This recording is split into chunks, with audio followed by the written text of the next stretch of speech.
Penemuan negeri Sabah di Indonesia bermula dari tulisan Kiai Haji Fahmi Basya.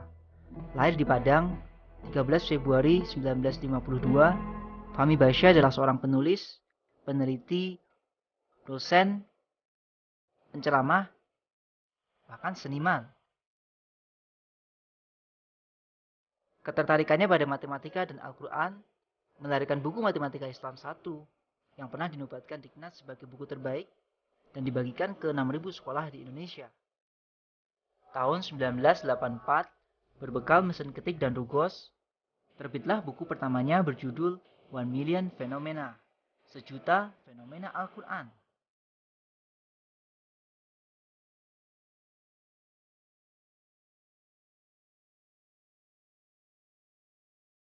Hingga kini, buku itu terus disempurnakan dan telah mencapai cetakan ketiga. Kiai Haji Fahmi Basya melakukan penelitian matematika di Al-Quran sejak tahun 79. Data matematika di Al-Quran dan Sunnah Nabi dibuat model matematikanya. Fahmi Basya menemukan model piramida 286 dari Al-Quran. Dari atas mirip Alubadatu Borobudur, yaitu bagian atas Borobudur. Dari kesamaan ini, penelitian terhadap Borobudur mulai dikembangkan. Borobudur adalah ars yang dipindah pada kisah Sabah di Al-Quran.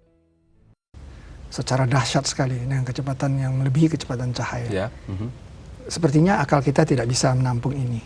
Tetapi sebelumnya ada peristiwa yang maha dahsyat, yaitu sebelum itu, pada kisah Nabi Sulaiman, di zaman Nabi Sulaiman, yaitu perpindahan ars Ratu Saba. Ya. Sedangkan di dalam Al-Quran sendiri ada juga ini sumbernya.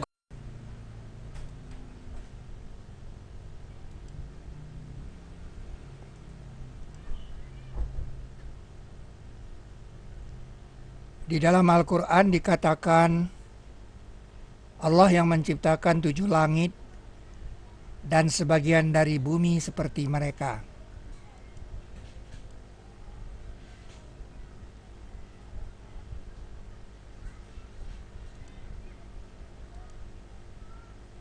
Wa minal ardi mithlahunna, dan sebagian dari bumi seperti mereka.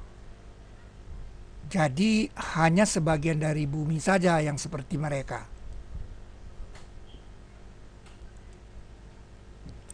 Sebagian dari bumi seperti mereka itu adalah negeri Sabah. Karena negeri Sabah satu-satunya negeri di bumi yang dikatakan baldatun thayyibatun. Dan itu adalah Indonesia. Indonesia, negeri Sabah.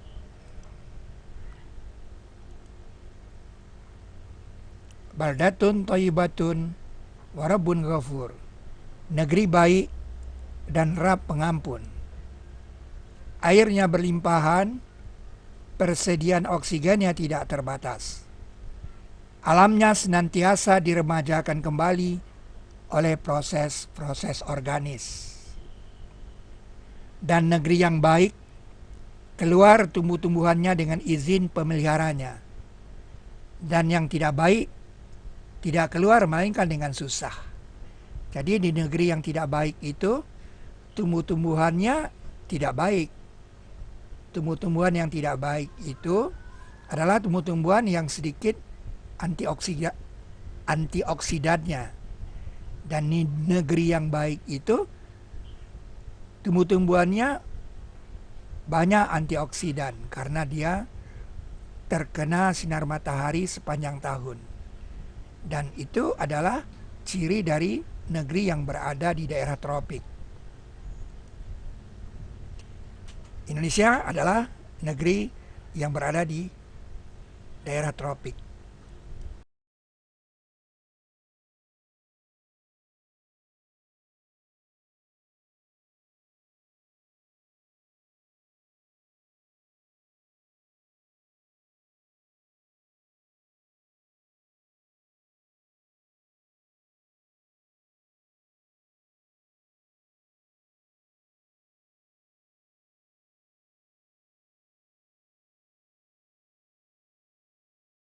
Sab'a samawatin wa minal ardi mithlahunna. Allah yang menciptakan 7 langit dan sebagian dari bumi seperti mereka. Sudah lama kita mengetahui bahwa langit itu 7. Langit itu 7 sudah disebut sejak zaman Nabi Nuh alaihissalam. Dalam surat Nuh dalam Al-Quran, Nabi Nuh mengatakan, "Apa tidak engkau lihat bagaimana Allah menciptakan 7 langit bertingkat-tingkat?" Di dalam surat Mulku ayat 3 dikatakan, Dia yang menciptakan 7 langit bertingkat-tingkat. Sebenarnya langit 7 itu adalah sebuah pelajaran matematika yang mengatakan kepada kita ada lingkaran yang jari-jarinya 7. Lingkaran yang jari-jarinya 7 ini kelilingnya adalah 44. Kalau lingkaran yang kelilingnya 44 ini kita bikin bentuk petanya, maka dia menjadi bujur sangkar yang sisinya 11. Jadi itulah fenomena langit 7 dalam bentuk petak dalam 2 dimensi. 3 dimensinya adalah balok 11 kali 11 kali 11 yang jumlah baloknya adalah 1331.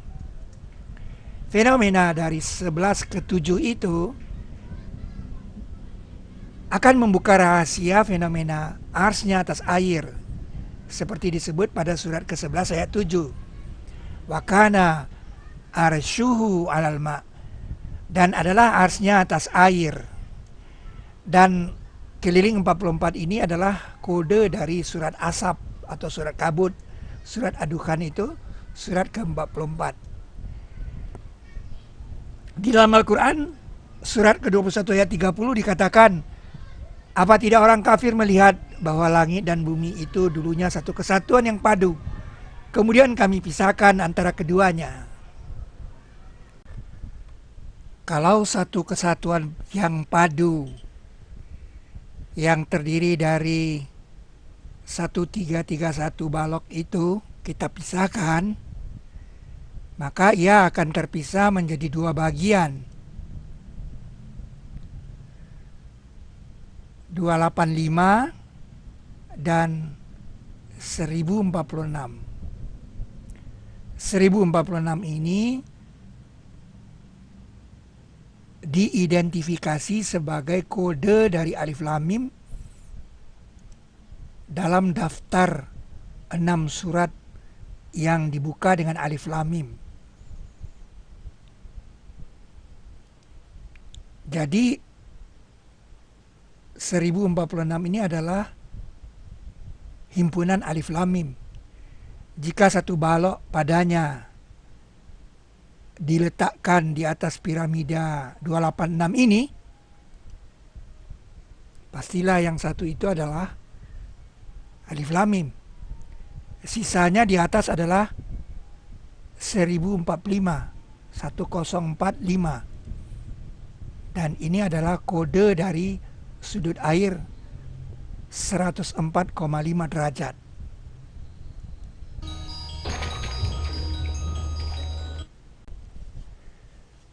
Itu sebab lanjutan dari ayat itu mengatakan, dan dari air kami jadikan tiap sesuatu yang hidup.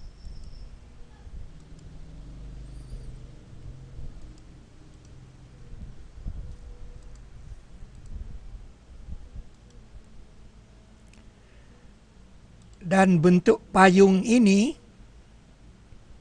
disebut pada ayat selanjutnya.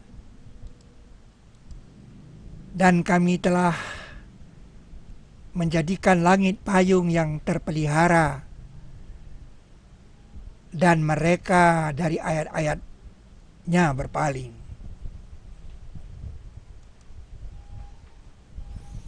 Itulah balok alam semesta yang merupakan model dari satu kesatuan yang padu. Di tengah-tengah balok alam semesta itu ada satu balok yang disebut Suduril Alamin. Di dalam Al-Quran surat 29 ayat 10 dikatakan, bukankah Allah lebih mengetahui karakter apa-apa yang ada dalam Suduril Alamin?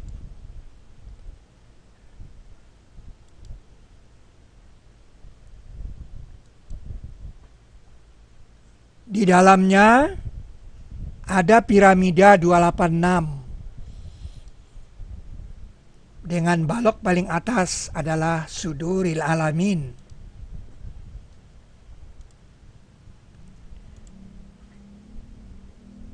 Piramida 286 ini dibangun oleh balok-balok yang jumlahnya 286. Piramida 286 itu adalah duplikat bentuk balok dari surat Al-Baqarah yang ayatnya 286 dan ayat satunya adalah Alif Lam Mim.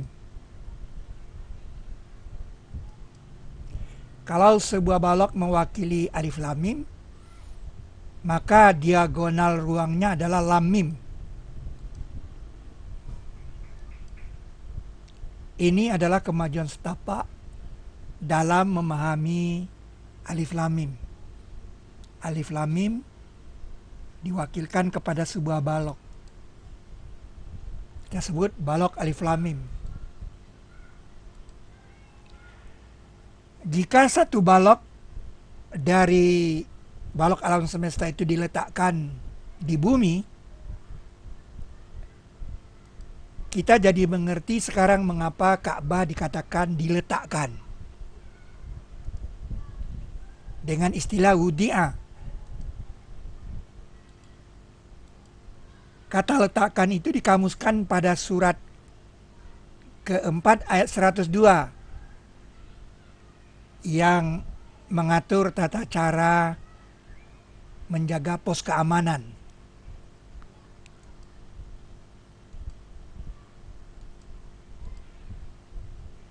Jika balok 11 kali 11 kali 11 kurang 1 itu terbuat dari batu dan kita memahatnya untuk menjadi piramida 286, kita dapat melakukannya.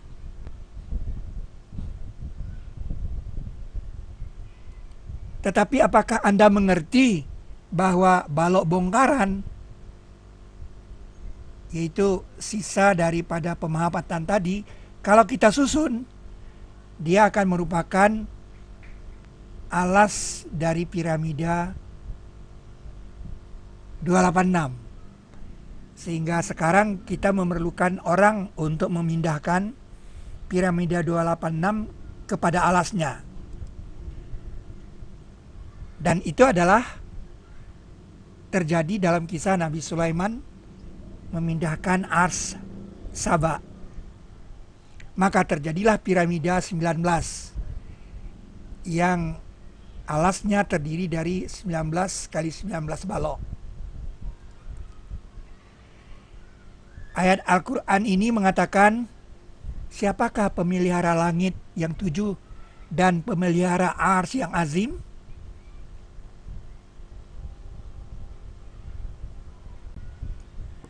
Jika piramida 19 itu ditambah 2 lantai lagi, kita bertanya, mengapa Kamadhatu itu 2 lantai? Kamadhatu itu adalah 2 lantai, lantai paling bawah dari Borobudur.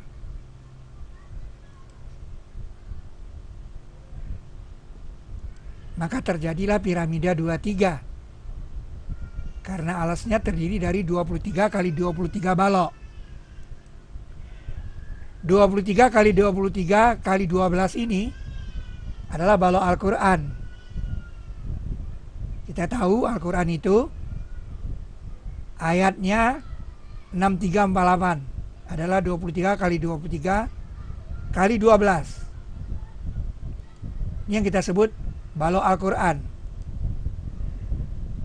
Dan semuanya bilangannya adalah 230 bersama 112 ini. Dan itu bilangan yang habis dibagi 7. tambah 112 ini juga habis dibagi 7.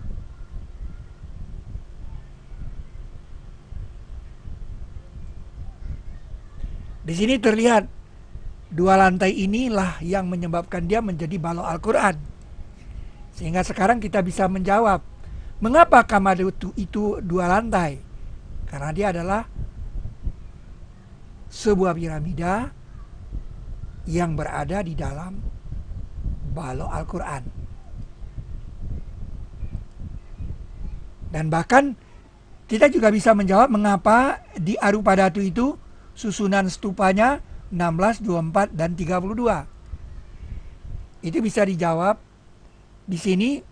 Baloknya 5 kuadrat, mukanya ini atasnya adalah 5 kali 4 kurang 4, itu 16. Ini 7 kuadrat, wajahnya di sini adalah 7 kali 4 kurang 4 adalah 24.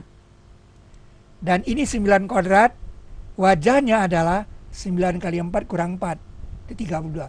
Jadi secara matematis, mengapa di Arupadatu itu tersusun bilangan 16, 24, dan 32?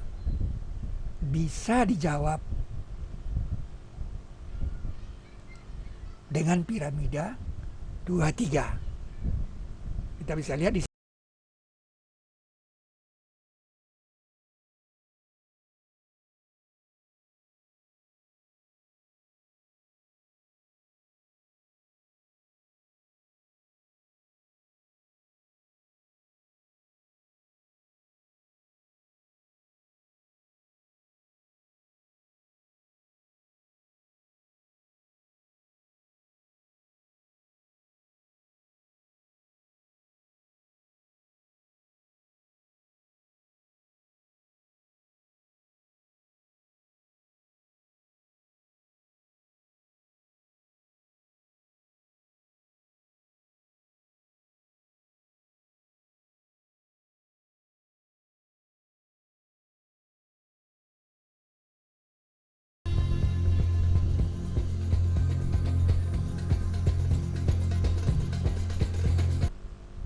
Jadi kita sudah menemukan model matematika dari Borobudur. Itulah Borobudur versi Al-Quran. Pertanyaan ketiga yang perlu dijawab pada Arupadatu adalah, mengapa ada stupa yang terbuka dan ada yang kosong?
Kalau kita melanjutkan 32 ini ke sini, jadi 33 di sini, 34 di sini.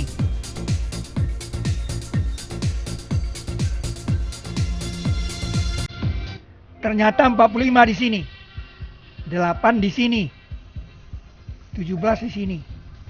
Ini adalah sebuah kalender, 8, 45, 17.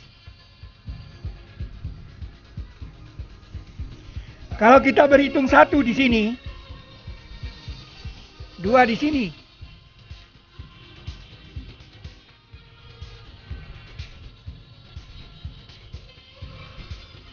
Ternyata 14 itu kosong.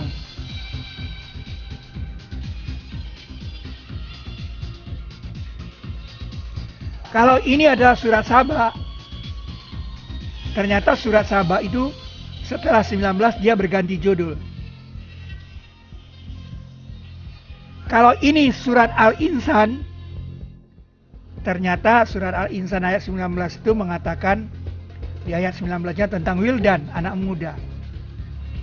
Dan surat Al-Insan itu ayatnya 31. Kalau kita melanjutkannya dengan surat Tur di sini, 2 di sini.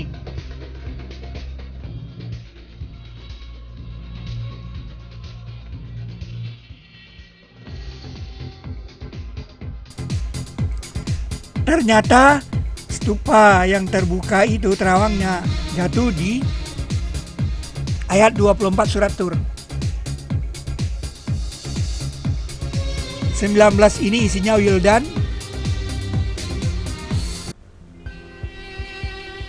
Surat Al-Insan ayat 19 artinya anak muda. Dan patungnya memang anak muda. Dan 14 ini surat Saba ayat 14 mengatakan Nabi Sulaiman runtuh. Nabi Sulaiman runtuh sehingga stupa ini kosong. Jadi Nabi Sulaiman di sini duduk karena tongkatnya pendek.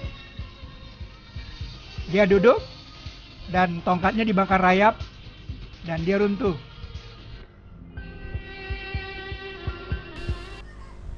Dan 24 ini surat Tur berisi Gilman. 24 seorang pelayan juga di sorga, tetapi dia dibikin agak tua supaya kita bisa membedakan Wildan yang lebih muda. Jadi ini anak muda, ini agak tua.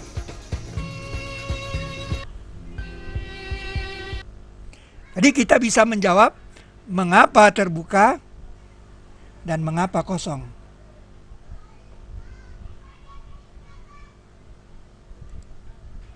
Itulah piramida 23, tingginya 12, dan merupakan model dari sebuah bangunan yang disebut ars. Dalam Al-Quran, surat ke-23 ayat 86 dikatakan, siapakah pemelihara langit yang 7 dan pemelihara ars yang azim. Dikodekan di bilangan 23. Dan ayatnya mengatakan ars Saba itu ars yang azim juga disebut pada ayat 23.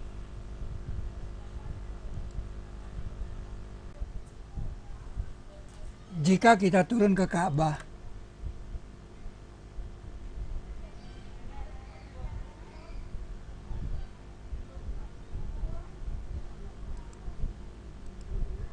kita membuat garis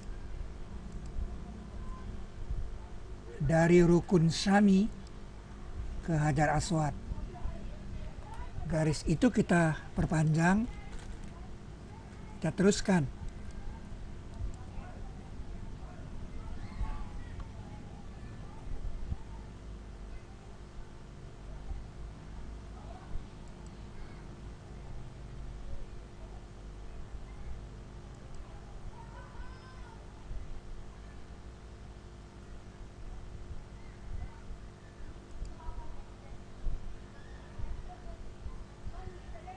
Ternyata garis itu persis melewati bagian atas dari ars Saba.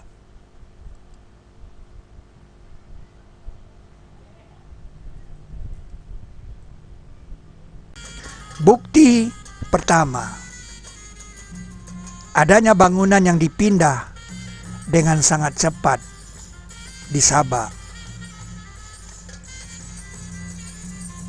Meninggalkan bukti fisik. Seperti disebut dalam Al-Quran, seorang yang berilmu kitab mengatakan kepada Nabi Sulaiman, aku bisa datangkan dia kepadamu sebelum kembali kepadamu penglihatanmu.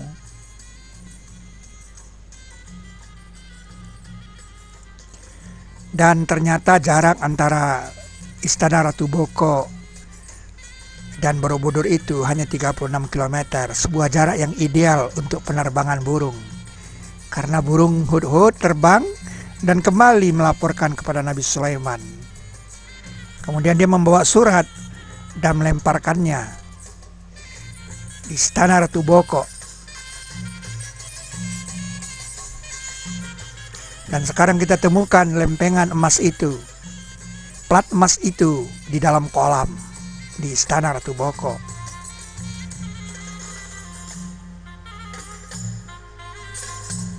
Kita masih bisa lihat tulisan Allah di lempengan ini.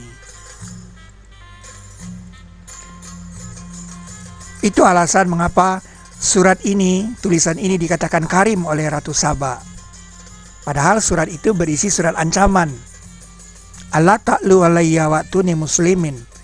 Jangan berlaku sombong kepadaku dan datanglah kepadaku dengan menyerah diri. Isi surat itu. Kop surat itu Bismillahirrahmanirrahim. Dan Ratu Saba mengatakan, ya ayyuhal mala'u, ini ulkiya ilayya kitabun karim. Hai para mala, sesungguhnya telah dicampakkan kepadaku satu tulisan yang karim.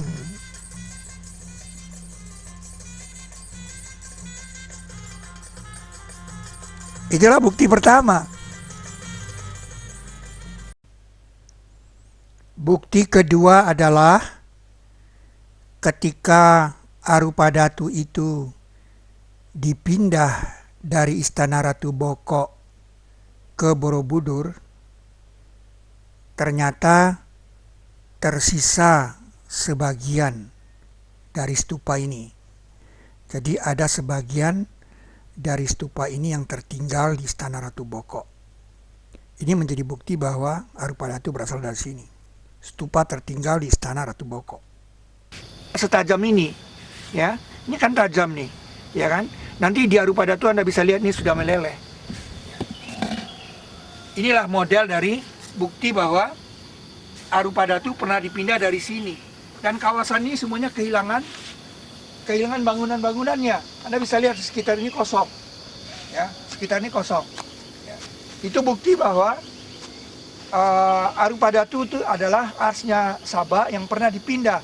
Jarak ini, tempat ini ke Arupadatu, Borobudur itu 36 km.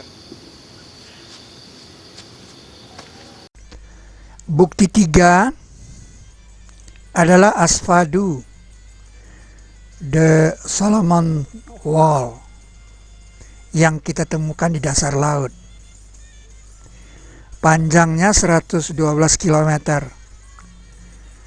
62 km sebelah utara Jayapura, Indonesia. Dia sejajar dengan Khatulistiwa. Anda bisa lihat data dari Google Earth, 62 km dari Jayapura, Indonesia. Panjangnya 112 km. Lebarnya 2,7 km. Tingginya 1,8 km.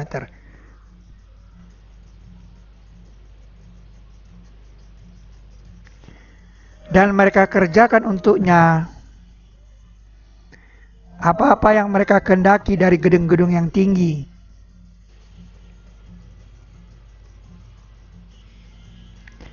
Kalau kita meletakkan piramida Khufu di sini, dia akan setinggi itu saja. Bangunan seperti ini disebut bangun Y dalam matematika Islam.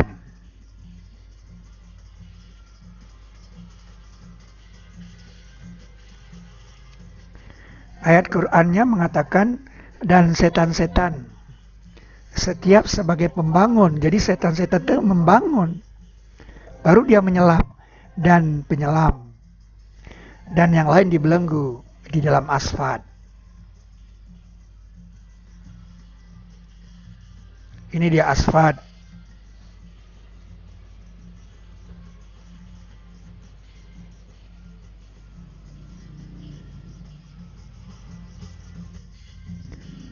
Dan sebagian dari setan-setan yang menyelam untuknya, maksudnya untuk Sulaiman, dan mereka kerjakan amalan selain itu, dan adalah kami kepada mereka menjaga. Jadi ketika mereka membangun itu dijaga. Pastilah bangunan yang sudah selesai itu juga dijaga. Itulah Asfadu, the Solomon Wall. Sebagian dari jin, orang yang bekerja di hadapannya dengan izin Rabb-nya.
Bukti keempat yaitu bekas roda kendaraan selebar 13 km di dasar laut.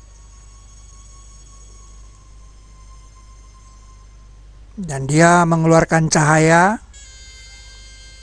seperti mutiara, lu'wal marjan, seperti mutiara dan marjan, sebagai ayat-ayat Allah, menarik para peneliti.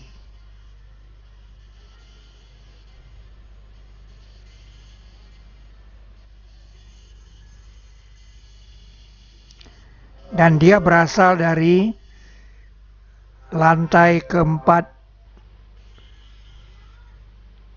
rupa datu. Di sana ada relief, ada gambar kendaraan.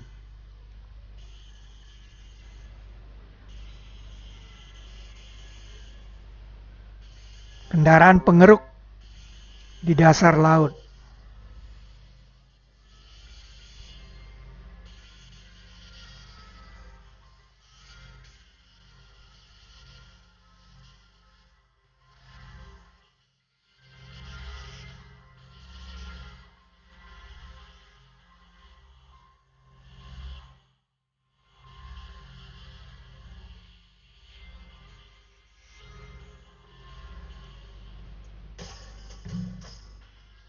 Kendaraan ini kita namakan Sabiqat.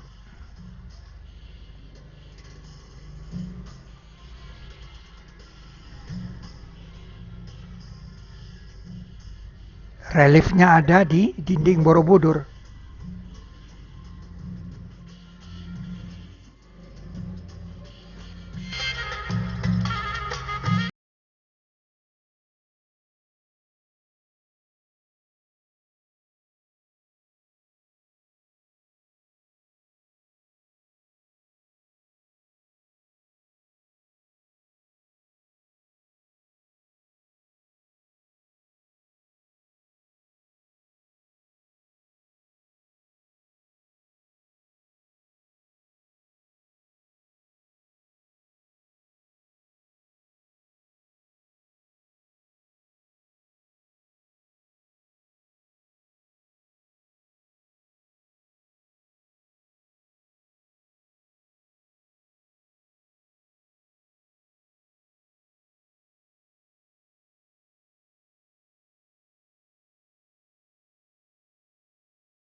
Tamasil dibuat dengan cara melunakkan batu sebagai karya jin.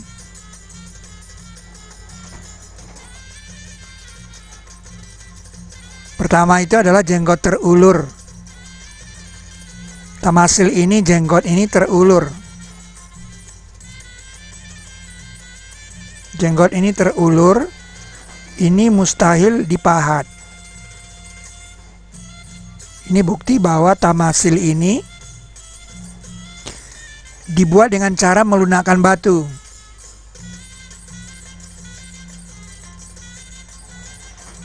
Tamasil jenggot terulur.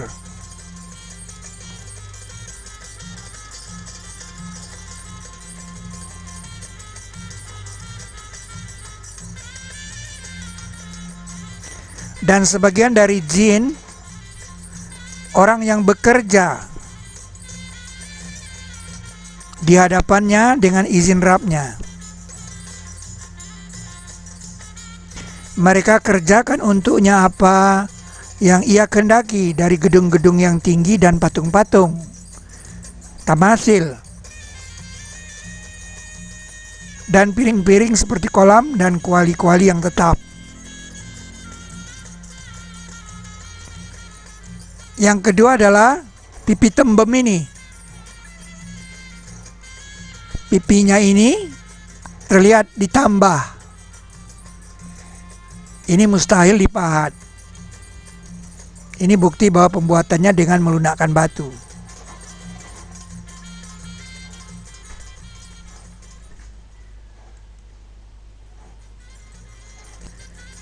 Kemudian berangkas, tempat menyimpan mutiara.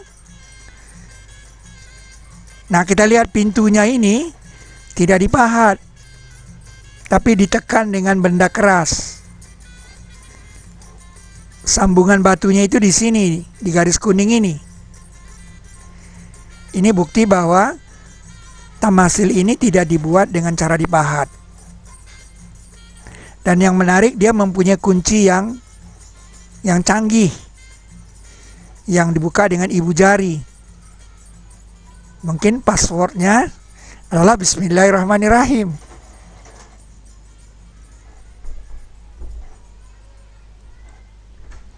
Kemudian rambut dipelintir. Anak kecil pun bisa tahu kalau rambut yang dipelintir ini tidak dipahat, tapi dibikin seperti mencetak kue semprot. Ya. Dipelintir seperti ini, seperti dicetak. Jadi ini mustahil dipahat, mustahil dibuat oleh manusia. Ini pastilah karya makhluk yang mampu melunakkan batu. Itu sebab jin dikatakan diciptakan dari api. Kita tidak bisa membohongi orang banyak dengan mengatakan ini dipahat. Apalagi di abad ke-8. Bukan lagi abad manusia memahat batu, tapi sudah abad keramik. Rambut dipelintir. Dan sebagian dari jin orang yang bekerja di hadapannya dengan izin Rabbnya. Mereka kerjakan untuknya apa yang ia kehendaki dari gedung-gedung yang tinggi dan patung-patung, dan piring-piring seperti kolam, dan kuali-kuali yang tetap. Begitu juga tamasil mayang terurai ini. Mustahil dipahat, tapi dia dengan cara melunakkan.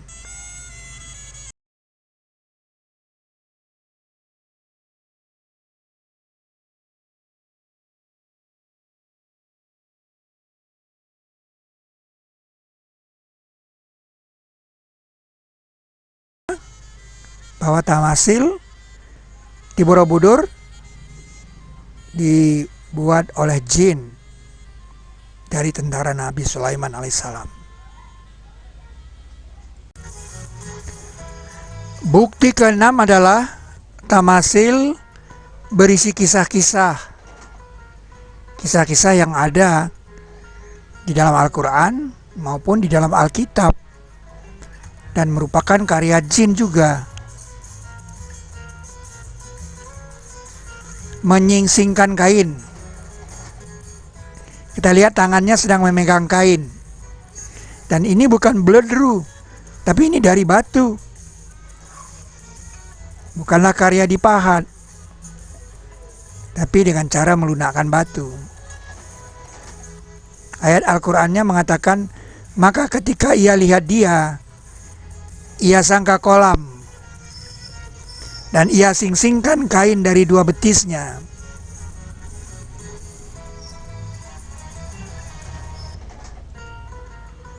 Kita melihat bagaimana dia memegang kain dan dia mengangkat kainnya. Mengapa? Karena dia melihat ada air. Nah, untuk berkomunikasi dengan kita bahwa ini air, digambar ikan di sini. Nah, seolah-olah air. Dan untuk mengatakan bahwa itu seolah-olah air, diberi bunga di sini. Dan bunganya ditarik ke atas sebagai informasi penciuman. Jadi sangkaan. Dia sangka air. Nah,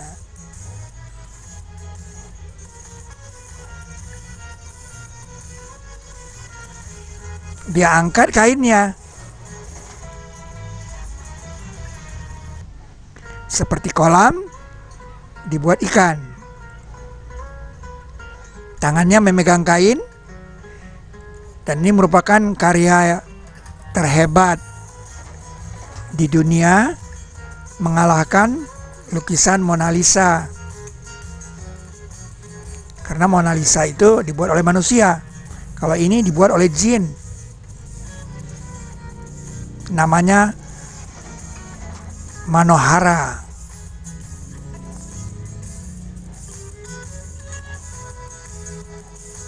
Maka ketika ia lihat dia, ia sangka kolam, dan ia singsingkan kain dari dua betisnya. Dan sebagian dari jin, orang yang bekerja di hadapannya dengan izin Rabbnya, mereka kerjakan untuknya apa yang ia kehendaki, dari gedung-gedung yang tinggi, dan patung-patung, dan piring-piring seperti kolam, dan kuali-kuali yang tetap. Yang kedua adalah tamasil kisah, adalah orang yang dilemparkan ke laut dan kemudian ada ikan yang besar. Gambar ini adalah menceritakan tentang Nabi Yunus. Kisah Nabi Yunus. Dan kisah ini dikenal oleh orang-orang yang memegang Alkitab maupun yang memegang Al-Quran. Di dalam Al-Quran dikatakan, dan sungguh Yunus, sungguh dari orang yang diutus, ketika ia lari dari kapal yang penuh muatan, maka ia berundi, lalu adalah ia dari orang yang kalah, lalu ditelan dia oleh ikan, sedang ia telah berbuat kesalahan.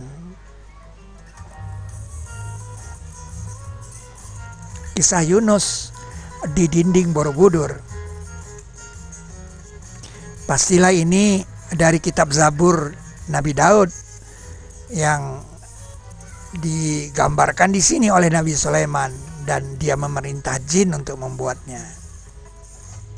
Kemudian ada lagi Zulkifli dan Ismail dan Idris dan Zulkifli. Setiap dari orang yang sabar. Kifl ini artinya adalah belenggu. Diekspresikan seperti ini, orang yang dibelenggu.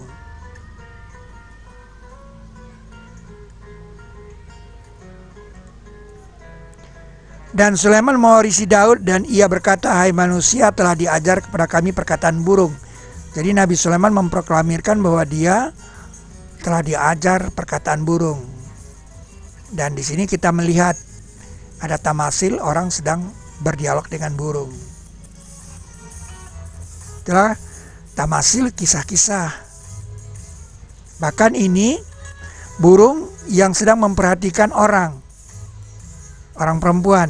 Nah, itu ada ayat Qur'annya, burung hudhud disuruh memperhatikan.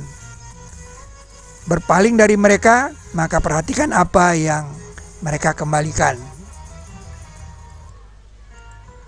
Pergilah dengan tulisanku ini, maka campakkan pada mereka, kemudian berpaling dari mereka, maka perhatikan apa yang mereka kembalikan. Maka ia berhenti tidak jauh. Ekspresi berhenti tidak jauh itu dibuat di sini. Mengapa? Karena ketika dia berhenti tidak jauh itu, burung Hurud berpidato sangat panjang.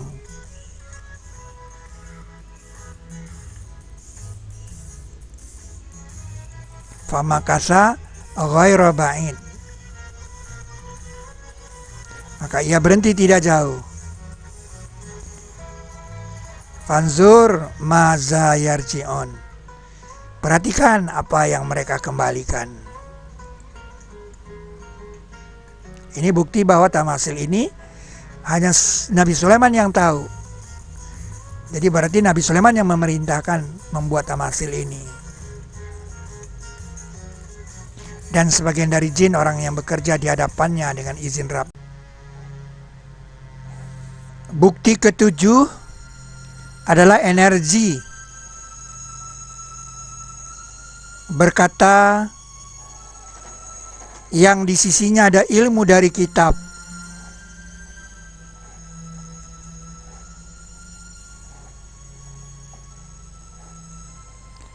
Aku bisa datangkan dia kepadamu sebelum kembali kepadamu penglihatanmu. Penglihatan terdekat itu 30 cm.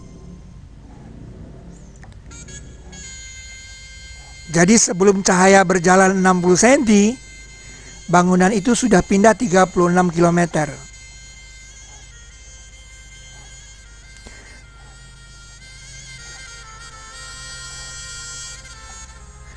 Sehingga kita bisa menghitung kecepatannya.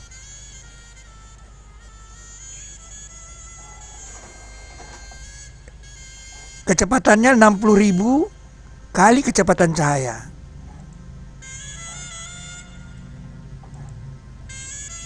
Aku bisa datangkan dia kepadamu sebelum kembali kepadamu penglihatanmu.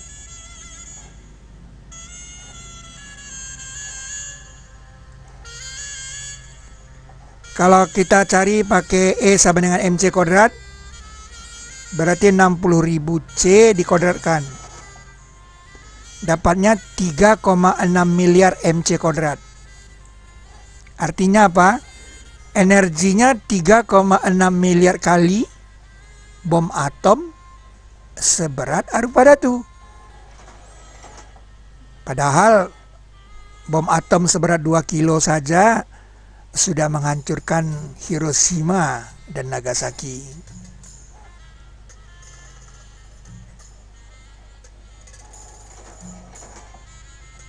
Nah, luas bumi itu sekian. Kalau kita bagi dengan 3,6 miliar, kita mendapatkan peta A. 142.000 meter persegi. Jadi sekarang kita bekerja di peta A saja, yang kehilangan energi sebesar MC kuadrat.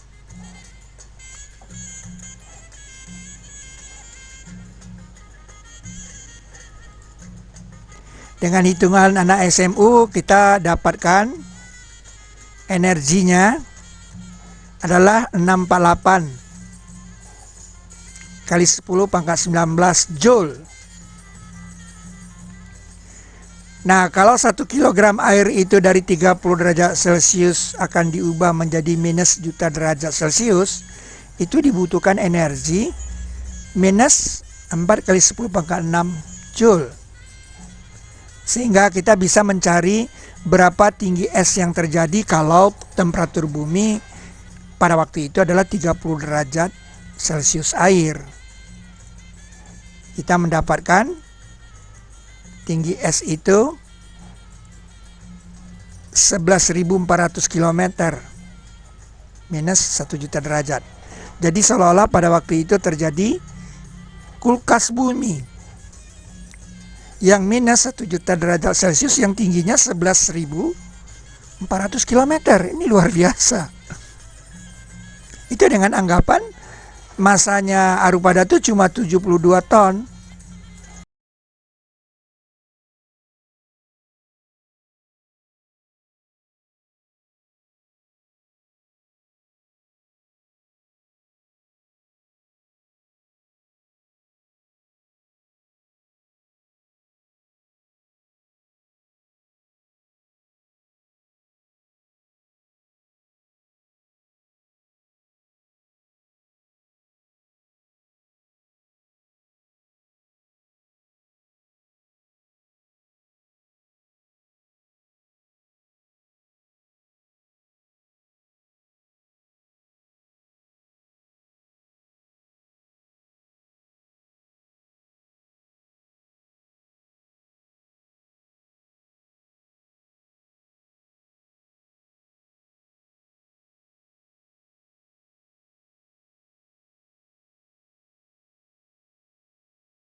Terbekukan umurnya sama dengan yang di Kilimanjaro.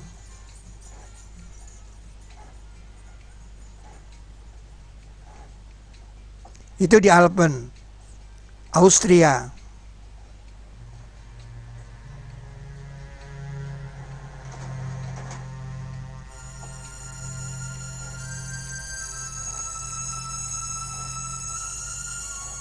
Jadi di Kilimanjaro di Afrika dan di Alpen di Austria, Eropa. Dua-duanya terdinginkan secara mendadak. Kemudian kita ke Amerika Selatan, ke Peru. Di Kulkaya Ice Cap terbesar di dunia. Ice cap terbesar di daerah tropik di dunia.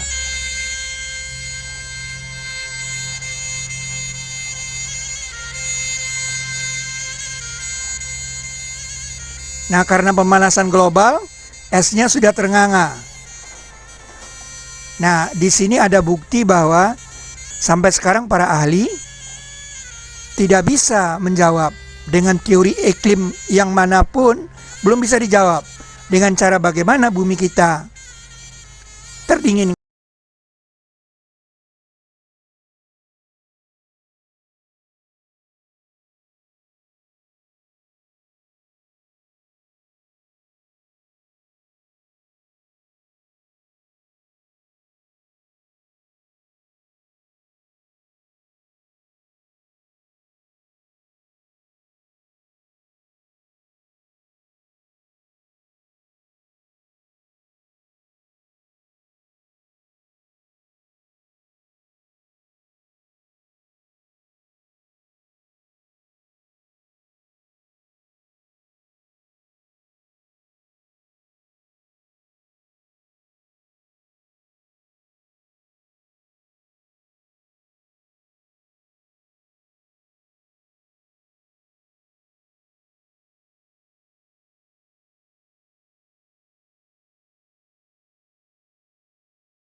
Nama Saba. Nama Saba ada 2 buah dalam Al-Quran. Pertama, laporan burung hudhud. Maka ia berhenti tidak jauh.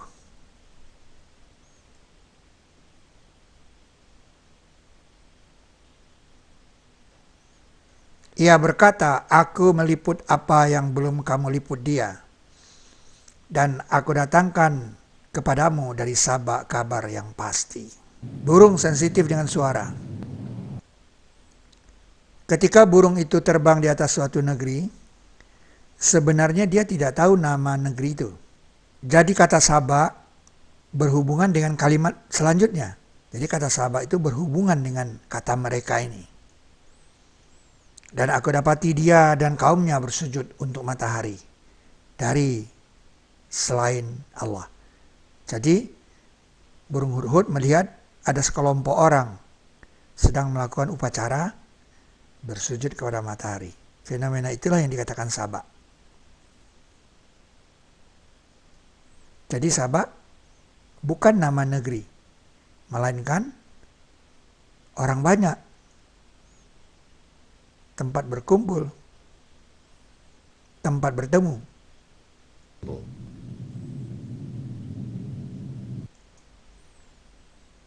Dan tempat pertemuan itu telah kita temukan, yaitu di Istana Ratu Boko. Tempat ini menghadap ke matahari.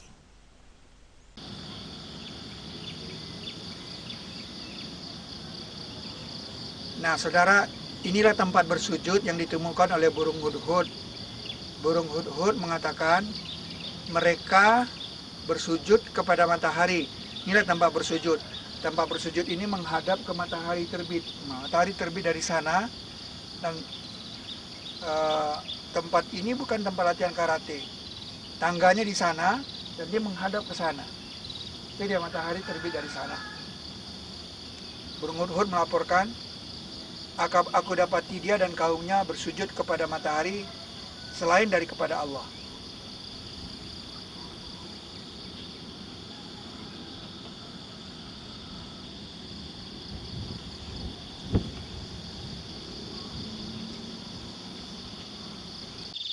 Pusat penelitian gunung berapi di dunia itu di Pulau Jawa.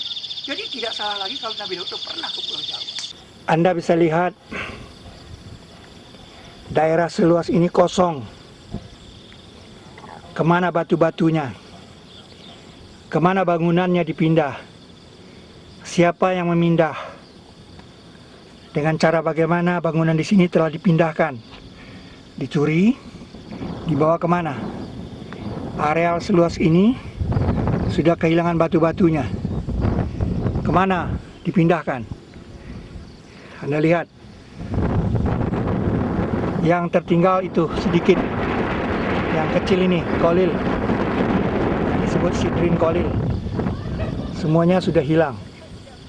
Ya, seluas ini hilang tanpa jejak, tidak tahu kemana ini disembunyikan.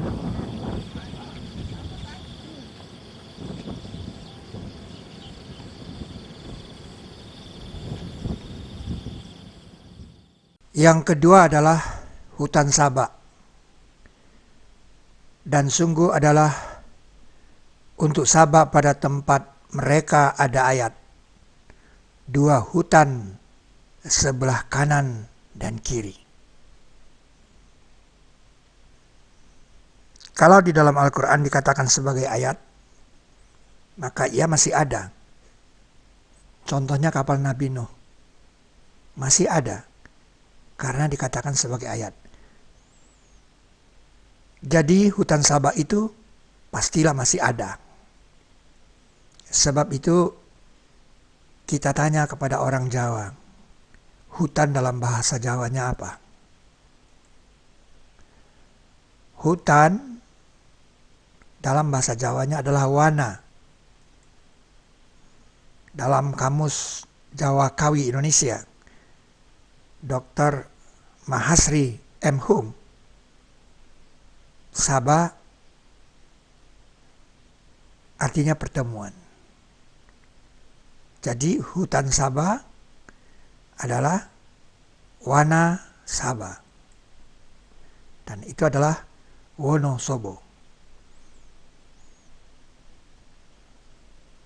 Tidak kebetulan kalau di sini ada nama Sleman yang berasal dari Sulaiman. Jadi nama Sabah ada, hutan Sabah ada.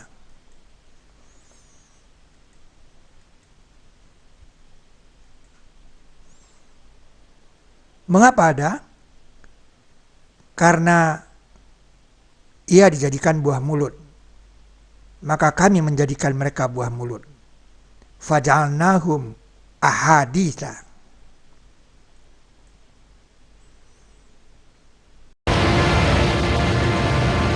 Maka kami kirim atas mereka banjir besar. Farsalna alaihim sailal arim. Bataskan padanya perjalanan. Aqaddarna fiha sair. Sehingga terbatas perjalanan darat mereka.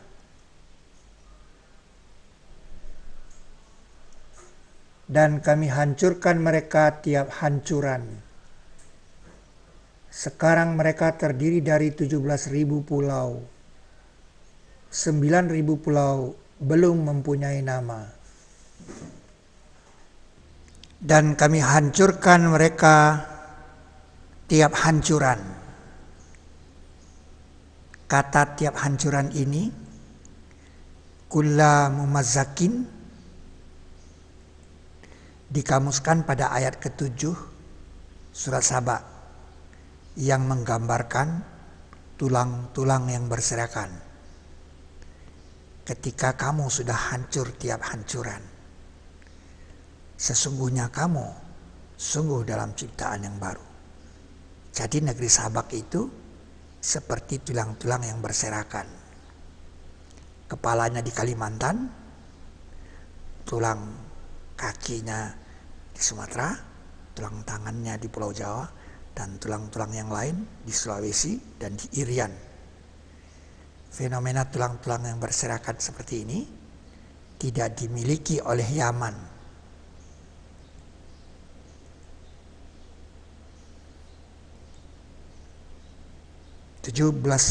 ribu pulau yang berserakan bagai tulang-tulang. Kami adalah tulang-tulang yang berserakan. Dan kami hancurkan mereka tiap hancuran. Ingatlah, Al-Quran itu bukti untuk tiap sesuatu. Tibyanan likulli syai'in. Dan penjelasan tiap sesuatu. Tafsila kulli syai'in. Maka kami kirim atas mereka banjir besar.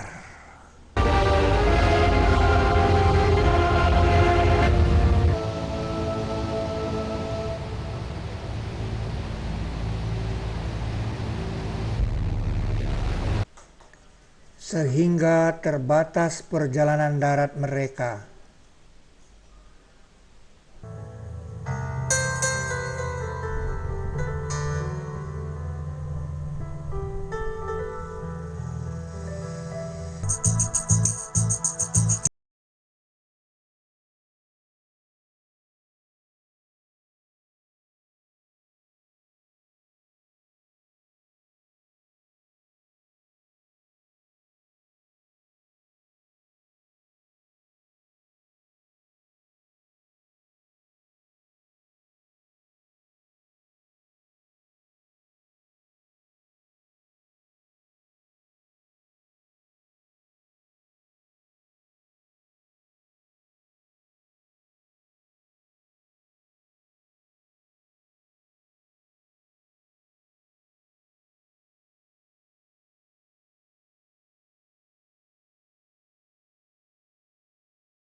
Perjalanan ku arungi tak selalunya terang, pelitaku keyakinan akan kebenaran itu, atas semut, atas burung, pada batu yang tak bisu, atas tanah, atas langit, pada jiwa yang memuji.